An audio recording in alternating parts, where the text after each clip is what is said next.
নমস্কার দর্শক, রাস্তার মধ্যে জ্বলছে দাউ দাউ করে বাজেটের পত্র। বৃহস্পতিবার প্রকাশিত বাজেটের বিরুদ্ধে প্রতিবাদে রাস্তায় নামে West Bengal anganwadi workers and helpers union. এই বাজেটের প্রতি তারা এতটা কেন ক্ষিপ্ত, শুনে নেব আজ তাদেরই মুখ থেকে।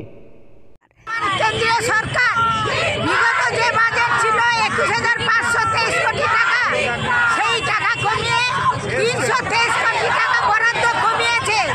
আমরা বিরাট আশা করেছিলাম দীর্ঘদিন কেন্দ্রীয় সরকার কোনো টাকা কর্মীদের জন্য, সহায়িকাদের জন্য বাড়াননি। আমরা বিশাল আশার প্রতীক্ষায় ছিলাম, কিন্তু বর্তমান বাজেট যা হয়েছে তাতে 323 কোটি টাকা কমানো হয়েছে। তাহলে মা শিশুদের যে পুষ্টির জন্য যে সরকার এত চিন্তা ভাবনা করেছেন, সেখানে কিন্তু মা শিশুদের পুষ্টির বরাদ্দ বাড়ানোর চাইতে কমানো হলো এবং কর্মী সহায়িকার একই জায়গা থাকলো। তাহলে দর্শক, আমরা শুনলাম এক নেত্রীর কথা। বাজেট নিয়ে এতটা আশাবাদী অঙ্গনওয়াড়ি ও আশা ওয়ার্কার্সদের সব জল্পনা শেষ, তাই শেষমেশ তারা আজ নিজেদের বঞ্চিত অধিকার ছিনিয়ে নিতে প্রতিবাদের রাস্তায়।